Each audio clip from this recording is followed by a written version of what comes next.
All right, so we're gonna be showing you how to make your drums. Because we have so little of these right now, I'm not gonna actually fully make it. I'm gonna talk about all the processes and how it works, but I have a finished one that I'll be showing you what I mean. That way you guys actually have enough of these, because I don't know if we have enough for me to show another demo, and I don't wanna take one away from someone. So this is what our finished drum looks like. I can see that I have a nice countersink on this hole. This edge is deburred here. I have my hole tapped here and with a countersink on it and deburred. I have my through hole here that goes all the way through the part. I have my blind hole here that goes a certain distance, and that tapped hole goes into my blind hole and goes a little bit into that surface right there. It goes a little bit into that edge, okay? I can also feel this and feel that there's no burrs on this edge here, okay? And then there's no burrs on this edge or on this edge or on this interior edge here, as well as there's a nice chamfer on that edge. So when I feel it all no burrs, okay? So this part just needs lab numbers, and it would be a 10. Some of the ones we got were cut a little bit too short in the casting process, and so because of that, we're gonna give you a washer to replace this little shoulder here. So if you get one of these, it's not a big deal, but ideally look for the ones that still have the shoulder. So we can see they still have the shoulder on the other side. So the first step is to get rid of all of these burrs, right? So I can see I have a burr on this edge here, okay, right there, there's a burr on this edge. There's a burr on this edge here, okay? There's a burr on this edge here. You can very clearly see that in the video. And there's a burr on this edge here. And there'll be a burr on this if it has the lip. So you need to get rid of all of those. It's really straightforward, right? So what I would do is I would just come in on, I can use a Scotch-Brite to clean them up, or I can use one of my sanding wheels. When I do that, I wanna make sure that I do these first. So I just come over to my countersink, okay, and I would just come in and countersink it, flip it over and countersink it. This should be one of the last videos you watch, so you should have seen how we do all these processes and all the other ones. It's just pretty much putting all of those skills together. So key point here is I absolutely need to make sure I countersink and deburr this hole before I move on to the next step, because if you don't do it, you will cut your fingers really bad, okay? So you need to make sure that you countersink and deburr this first, okay? Then what we would do is we can come over here, okay? And essentially what we do is we hold the part like this, and now that it's deburred, I can spin this on my fingers, right? Or I can rotate it either way. And as this goes, I go like this, and the belt pulling it will actually rotate it, and I just need to rotate it through this while this is running. But because this part's finished, I'm not doing it. So you just run it like this, and I just use my thumbs to move it. Sometimes it'll start spinning on its own, which is fine. I just use my thumb as a backstop, and it stops it from spinning too much. I do the same thing here to hit that inner edge, boom, boom, boom, boom. I do the same thing here to hit the outer edge, just like that. And that's how I get rid of all of the burrs on that inside lip here, this outside lip here, and you can see it, and that lip there. Okay, you can clearly see the difference between them. All right, so it's cleaning those up. Once I do it on this, I walk over here, and I can do the same thing using the Scotch-Brite wheel just to finish deburring them. Okay, at that point, I'd also recommend using the Scotch-Brite to deburr this edge here and this edge here. Those are the two people forget. So remember, there's gonna be a burr on this edge and a burr on this lip, and you have to do it, and it's a little bit hard to get in there. Like right now, you wouldn't be able to get in there. So you'd have to use the longer one that you can actually get into it. Or I could take a file and file it around there. Just being really careful to try and keep it uniform. All right, so once I've cleaned up and deburred everything, we can go into the other room.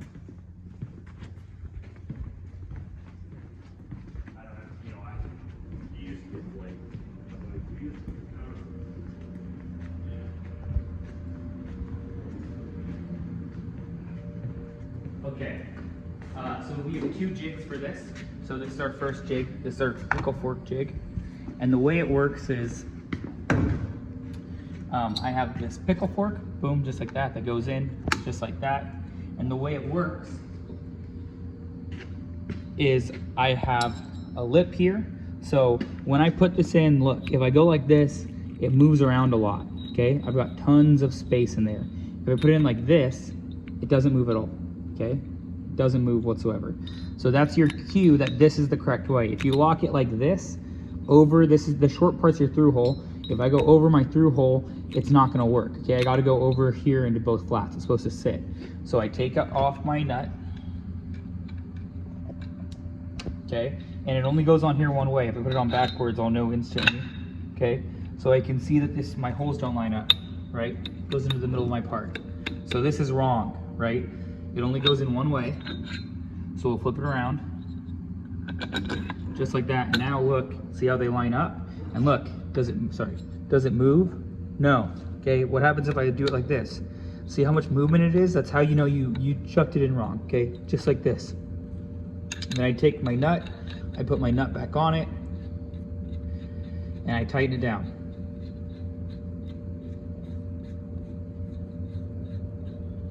Nuts on it, and I tighten it down. I think it's actually the blue wrench, but nope, it's this one. So I'll tighten it down, just like that. Okay, then I take this out and put it back here. Okay, if you notice on the top, this has a 2 because we are going to be using a number 2. So there's multiple types of drills, sizes. There's ones which are standard. There's ones that are metric. But there's ones that are done as fractions of a second, fractions of an inch, right? Like, you know, 5/16, stuff like that. This is one of the older systems. It's numbered, and so you can actually see when you read all the way over that it has the number. So number 2 is the same as a draft. Let's look here. Like a number 50 is roughly the same as, I'm sorry, I read up, not down, is the same as a 0.07 decimal, right?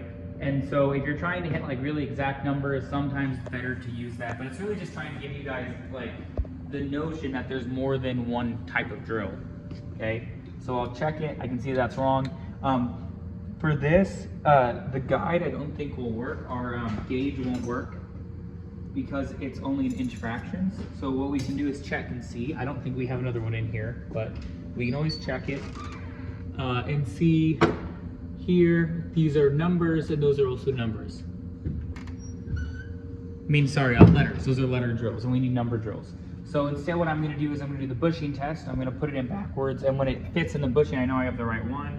And I'm just gonna check to see what it says on there. This one should always be right here. It should be in that, it should be in the slot with it. But you know, everyone doesn't always put back their jigs. Okay, so this is a number 2. I can read it. You guys probably can't see that, but it says number 2 right there. And then I can check and see that it easily fits in my bushing cleanly. Okay, boom, just like that. All right, just like that. So in this process, what we're gonna do is we're going to jig it up in our 3rd drill, because this is our drill for small, for things under up to 15/64. So this is our small drill, and so we will take our chuck key and take our 3/16 out and put our number 2 in. And a trick here is that I really want to try and do it low, because I will not be able to drill my through hole if it's not deep enough. Okay, I'm going to take this one out and I'm going to swap it for the one we've already drilled so that you guys can see the action without me having to actually, you know, use this part.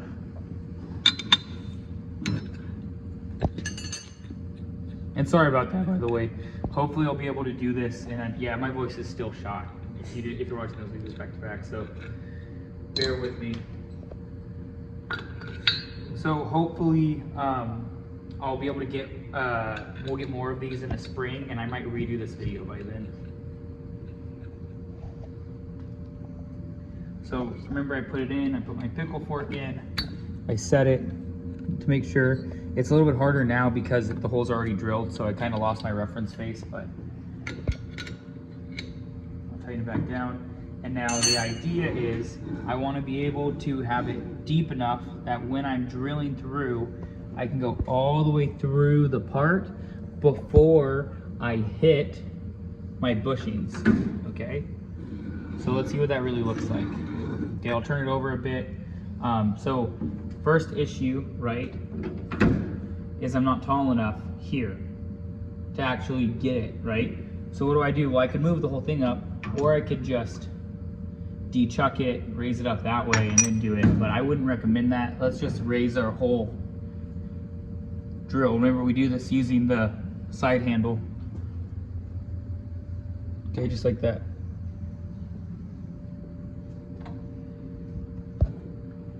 Okay, we'll bring it over, and we're just gonna bring it down. So what I'd really be doing is I'd be holding this firm, and when you engage, come look down at that. When I engage, I want to, because it's gonna bend the whole thing this way, right? It's gonna bend it down like that. It's gonna bend it this way. So I wanna make sure I'm holding this down to try and counteract that.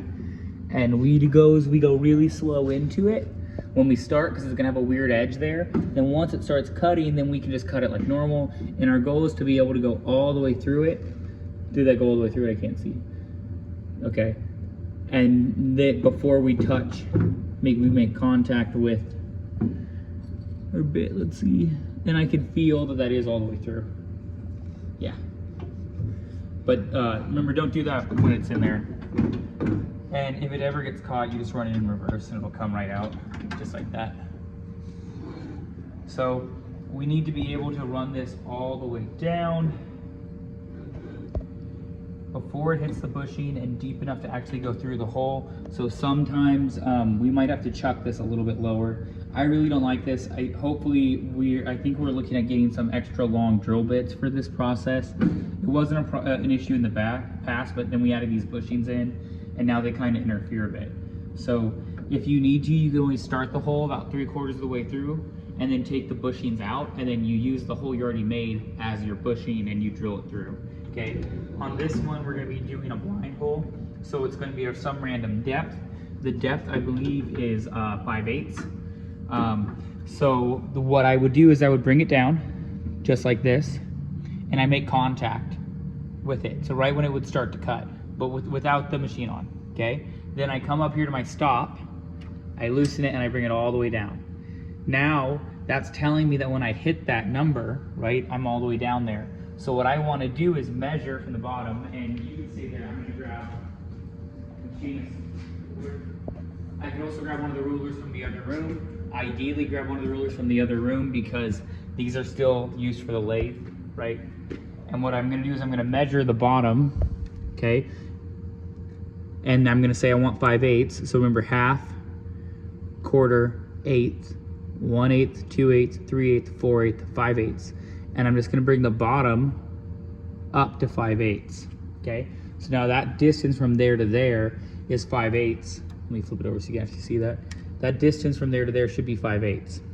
Okay, which means that when I push this down, and look, now when I push this down and it hits my depth, it will have moved 5/8 from that top surface, from where it started the cut to the bottom of the cut, and that's the condition, 5/8.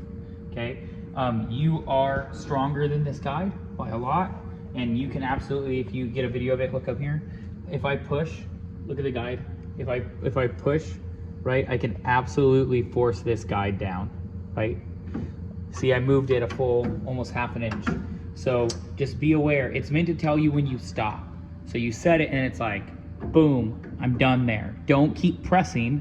If I keep pressing, look, it moves, okay? It's just to tell you, boom, okay, I'm good. Okay, so just be aware of that when you're on that step, okay? So I'll have drilled my through hole, I'll have drilled my blind hole. Remember, the through hole goes through both, so it goes all the way through the part, through hole. These were named by people who make things, so they make sense. It goes all the way through the hole, it's a through hole. It goes to a blind depth. I can't see my drill bit, I don't know how deep it is, right? That's a blind hole, okay? And it'll go 5/8 down, and then step 1 is done, and we're done with this jig. So we just take it off, clear your chips, and then put it back with the bit.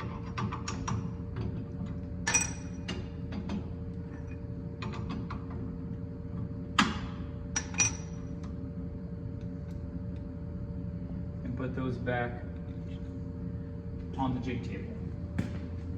Okay, now we're going to grab our second jig.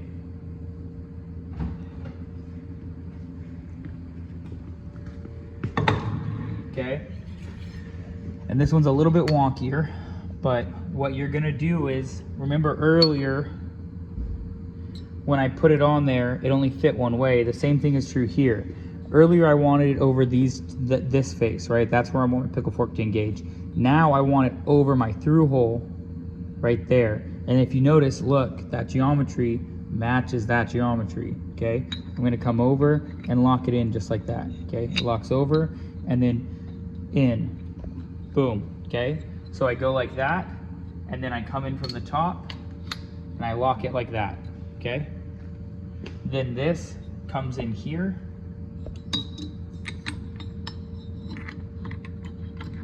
Just like this, comes over, and then I tighten this one down, okay?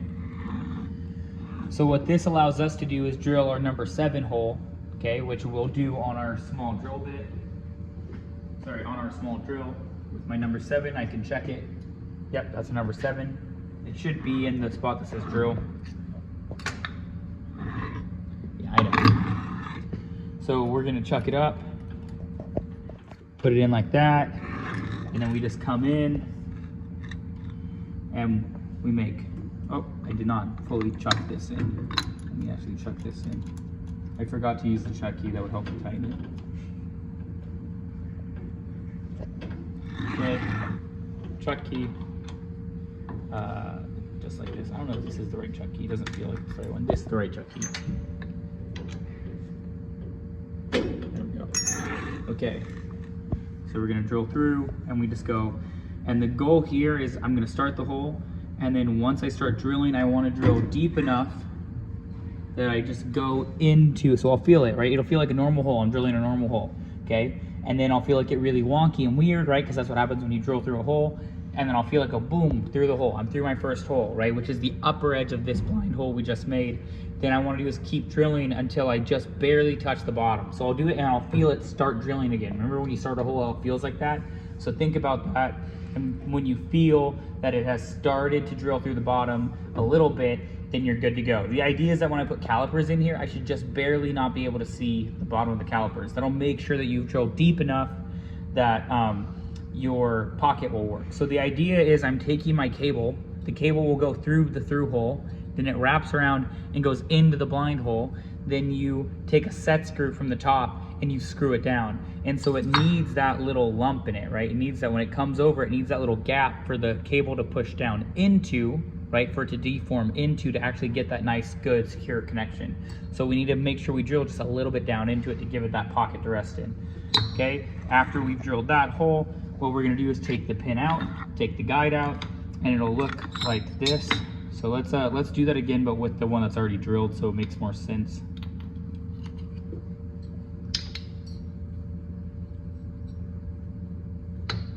Okay, if these line up still, there we go. And you'll use a wrench for this too. I don't know if this is the right one. No. I think it's that one on the back, but this one's set to it. Okay, we'll tighten that down. Okay, we're gonna drill through here, boom. Then we take this out. We take this out, and now we have our hole referenced. Okay, we take this out, and this is a really key step. So we do this on this one because it frees up the other drills for people to use. So you can do this on either of these two, but the tapping should absolutely be on this one, okay? So we'll take the drill bit out, and then we'll switch over to our tap. This is our tap, okay? Put that in there.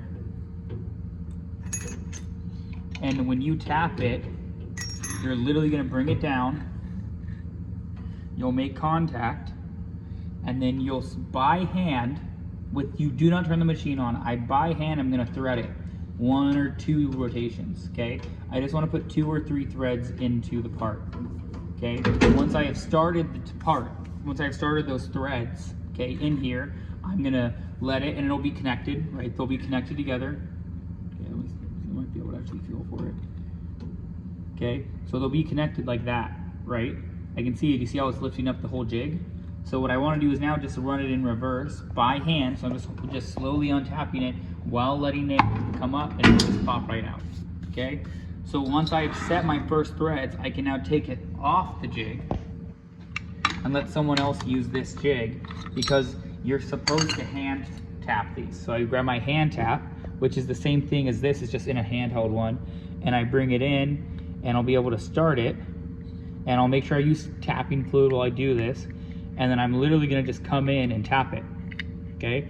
And so what it'll be is like 2 or 3 rotations in, 2 or 3 rotations out. It's like, honestly, 3 rotations in, 2 rotations out is good, because that allows you to always be cutting a little bit more.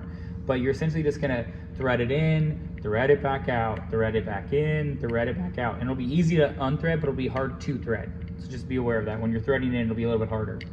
Because you're actually cutting the material away. So my goal is, if I look, I can see I want to bottom out my tap. That's why we also have to drill a little bit into the other holes. I want to be able to fully get it to seat in that top face, in that bottom face there, all the way through. So my threads go all the way through, so I can make sure to get as much of my tap, so that my set screw doesn't have an arbitrary stop. My set screw should stop when it hits the cable, not because I ran out of threads, if that makes sense. Okay, so once I fully tapped it, I'll bring it back out. And I can tell you, once you hit the bottom, you'll feel it. You'll feel it, like you won't be able to do it. That's your indicator that you're done with it, okay? Remember, we do this with 3 jigs and stages, because this is usually one of the last things we teach, and we want you guys to, we want you people to take turns, right? We don't want someone to be using all the jigs and now only one drum can be made at once. The idea is that you can be doing part 1, while someone does part 2, while the third person is hand tapping it, and then that way it works like in a single line, the same way when we showed you how to do pulls. So the last step is just going to be cleaning up this face, and I can see that this one wasn't cleaned up very well, so we can actually go do that, and we'll stamp the lab number into it. So now I have my through hole cut. My through hole's all the way through. My blind hole is set to 5/8. My tapped hole goes through into my blind hole about 1/4 of an inch. About, I'd say 1/16 of an inch really. And then I have countersinks on the top and bottom. Everything has been deburred. Now we're gonna do our last countersink here.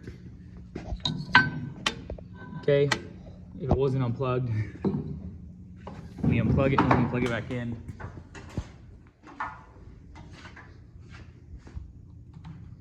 Okay, so we'll drop this down a little bit to get the space. And now remember, this is at some random angle. Well, it's not a random angle, it's a known angle. But because this isn't at a 90-degree angle, if I did it like this, what's gonna happen is I'm gonna get a really bad surface, right? Because my hole, this hole is not gonna be 90 degrees to the countersink that I'm putting into it. And it'll look really big over here and really small over here. It'll be like an offset, like an eye drop, okay? It'll look something like that, which is not what we want, right? We wanna just deburr that hole. So what I'm gonna do is I'm gonna run it, and I'm just gonna walk it around, and I'm just gonna come in like this, and just gently walk it.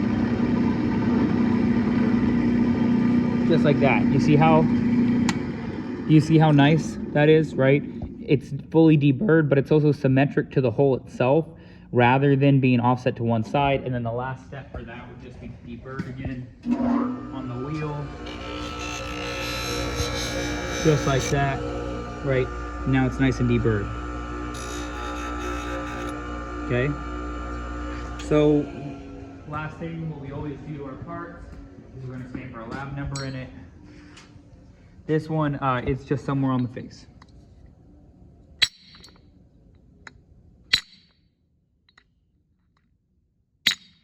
Just like that. Okay, now this part is done. You only have one more part to make after this well, we might do the assembly video too, but for right now, the last part is gonna be the plunger pin, and then you're done. Okay, I'll see you in the next video.